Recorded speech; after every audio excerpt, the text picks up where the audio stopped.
In the bustling city of Lagos, where the rich and poor lived in sharp contrast, there was a lady named Deborah, popularly called Debbie by her friends because of her socialite life. She loves partying and spending lavishly. Debbie was the only child of Chief Raymond, a wealthy businessman who owned many businesses in the city. Debbie was used to getting everything she wanted, and she never had to work for anything. But despite all the wealth, she was unhappy. She felt her father didn't trust her, and she knew he had threatened to leave her out of his will if she didn't change her ways. One evening, while sitting in her luxurious living room, an idea came to Debbie's mind. She decided to prove to her father that she had changed, even if it meant lying to him. She would find a poor man, dress him up, and present him as her humble boyfriend. It would be a simple plan, and her father would never know the difference. Debbie got into her sleek black car and drove to one of the poorest areas of Lagos, Idi Araba. The streets were narrow and crowded, filled with the noise of people trying to make a living. As she walked through the streets, she felt out of place, but she didn't care. She was determined to find the right person for her plan.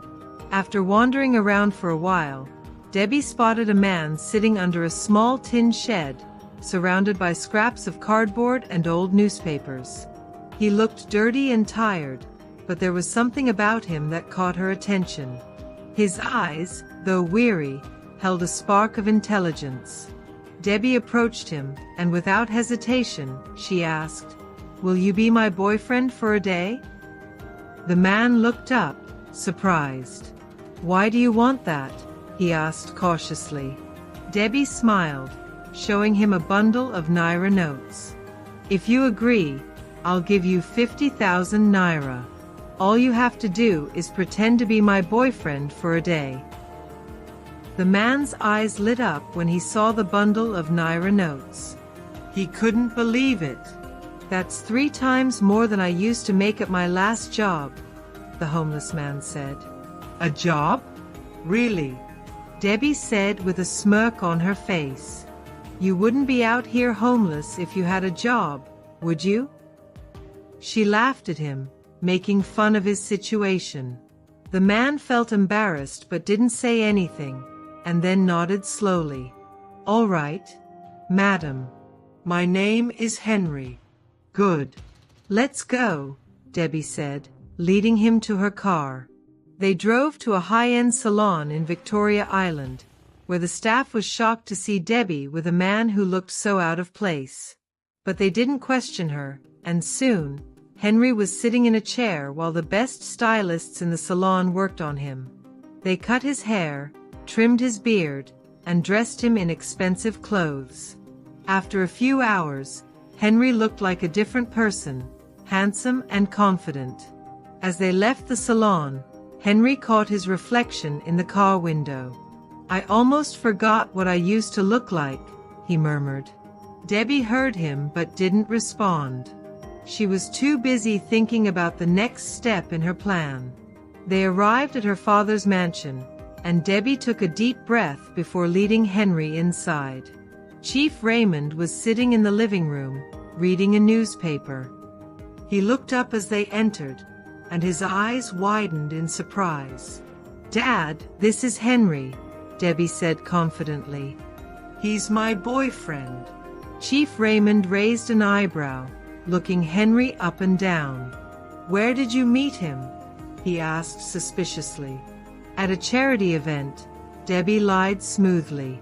"Henry used to be homeless, but he's a good man, and I love him for who he is." Chief Raymond wasn't convinced. He began questioning Henry about his life, his past, and his family. Debbie watched nervously as Henry answered each question with surprising ease. "I was married once," Henry said quietly. "My wife was sick, diagnosed with cancer, and I had to quit my studies to take care of her. We sold everything we had to pay for her treatment, but it wasn't enough. She eventually passed away, and after losing everything I ended up on the streets."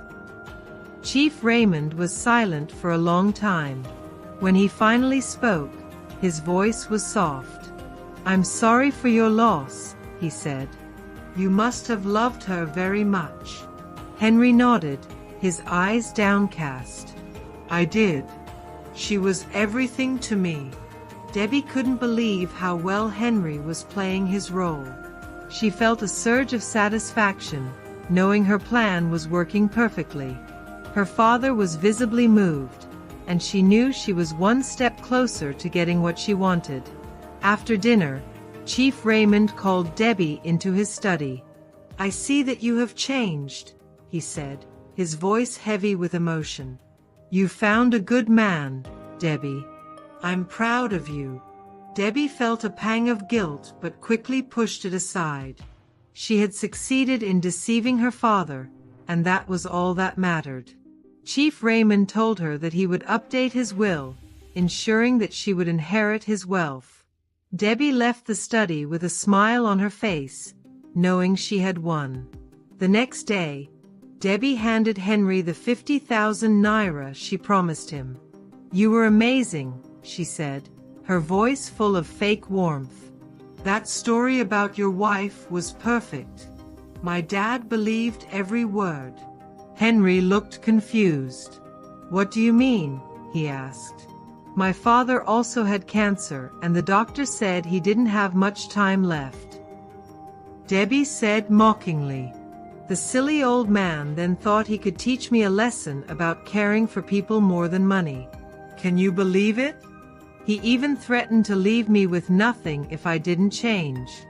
But I outsmarted him," Debbie boasted, feeling proud and pleased with my dishonesty.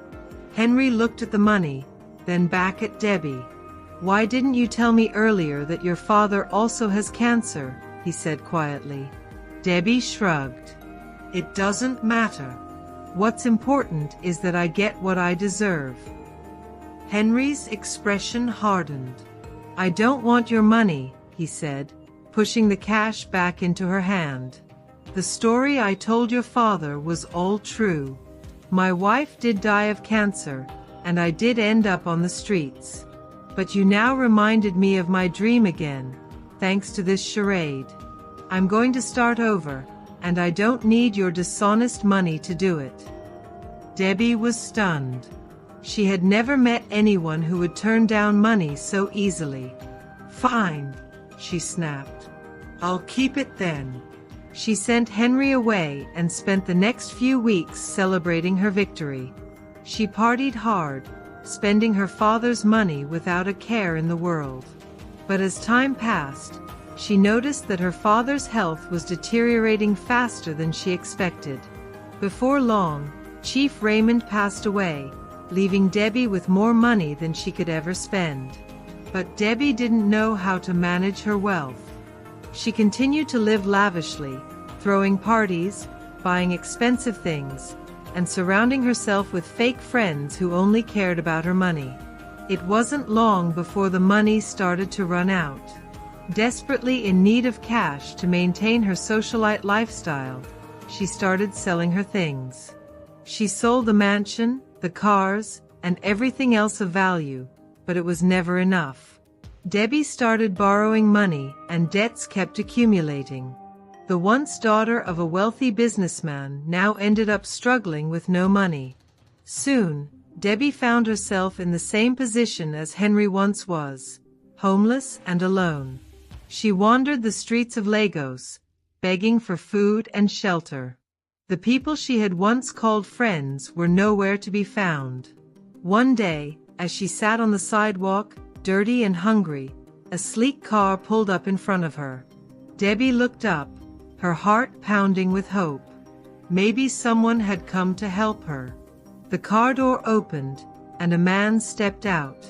Debbie gasped in shock. It was Henry, but he looked different. He was well-dressed, confident, and clearly successful. "Henry, is that you?" Debbie stammered, barely able to believe her eyes. Henry looked down at her, his expression unreadable. "Yes, Debbie, it's me. But How? You were homeless before. How did you become this? Debbie asked, her voice trembling. Henry sighed. After our encounter, I realized I didn't want to live on the streets forever. I started saving every penny I could get and went back to finish my course. It wasn't easy, but I finally became a doctor. Debbie felt a wave of regret crash over her. She had wasted everything her father left her, while Henry had built a new life for himself. I'm sorry, Henry, she whispered, tears filling her eyes. I should have done things differently. Henry watched her for a moment, then nodded. Maybe it's not too late, Debbie. I can help you in any way I can to get back on your feet. Debbie looked up at him, her heart aching. Why would you help me after everything I did? Henry smiled faintly. Because real wealth isn't about money. It's about who you are inside. Come with me, Debbie. I'll help you find that wealth. Debbie hesitated, but something in Henry's eyes told her that this was her last chance. She slowly got to her feet and followed him to the car, unsure of what the future held but knowing she couldn't continue the way she had been living. As they drove away, Debbie realized that she had a lot to learn, and this time, she was ready to listen. Debbie sat quietly in the passenger seat as Henry drove through the bustling streets of Lagos. The city looked different from the last time she had seen it through the tinted windows of a luxury car. Now, every building, every street corner felt like a reminder of the life she had lost. But alongside her regret, a small spark of hope flickered in her heart. Maybe, just maybe, she could start over. Henry pulled up in front of a modest yet clean building in Surrey. This is where I live, he said, turning off the engine. You can stay here for a while until you get back on your feet. Debbie hesitated as she stepped out of the car, feeling a wave of shame wash over her. The last time she had seen Henry, she had been the one in control, the one with power and wealth. Now, everything was reversed, and she was the one in need. But there was no turning back now. Inside the apartment, Henry showed her to a small guest room. It's not much, but it's better than the streets, he said kindly. You can start by helping out around the house, and then we'll see about finding you a job. Debbie nodded, grateful for his kindness. Being the only daughter of a billionaire, Debbie has never done any house chore before. But over the next few weeks, she settled into a routine. She cleaned the apartment, cooked meals, and slowly started to regain her strength. Henry never treated her with anything but respect, though she couldn't help but notice the sadness in his eyes whenever he looked at her. One evening, as they sat down to dinner, Henry spoke up. Debbie, I've been thinking. I know it's not easy for you, but you need to start planning for your future. I've talked to a friend of mine who runs a small business. He's willing to give you a job as an assistant. Debbie's heart sank at the thought of working a regular job, something she had never done in her life. But she knew that this was her only chance to rebuild her life. I'll do it, she said quietly, her voice steady. The next day, Henry took her to meet his friend, Mr. James, a kind man in his 50s who owned a printing shop. You'll be helping with paperwork, deliveries, and customer service, he explained as he showed Debbie around the shop. It's hard work, but you'll learn a lot. Debbie threw herself into the job, determined to prove to herself and to Henry that she could change. The work was tiring, and the pay was modest, but for the first time in her life, she felt a sense of accomplishment. Each day, she learned something new and began to take pride in her work. As the months passed, Debbie found herself growing closer to Henry. He had changed so much since their first encounter, and she couldn't help but admire his strength and determination. But there was something deeper as well, a growing affection that she hadn't expected. She began to look forward to their evenings together, sharing stories about their day and laughing at old memories. One night, as they sat on the balcony, watching the stars twinkle above the city, Debbie turned to Henry. "Henry, I want to thank you. Not just for giving me a place to stay, but for helping me find myself again. I don't know where I'd be without you." Henry smiled, his eyes softening. "You've come a long way, Debbie. I'm proud of you." Debbie felt her heart swell with emotion. "Henry, I know I don't deserve it, but I think I've fallen in love with you." Henry looked at her, surprised. For a moment, he was silent. Then he reached out and took her hand. "Debbie, I've always believed in second chances. And I've watched you grow into someone who is kind, hardworking, and humble. I love you too." Tears filled Debbie's eyes as she realized that she had found something more valuable than all the wealth in the world: love and respect from someone who saw her for who she truly was. She wished her father was alive to see the true transformation in her. Dear viewers, the story teaches us that true wealth lies in character. Material wealth can disappear in an instant, but the values and character you build within yourself are what truly define your worth. Thanks for watching. If you enjoyed this story, please hit the subscribe button and turn on notifications so you won't miss any of my future uploads. See you in my next story.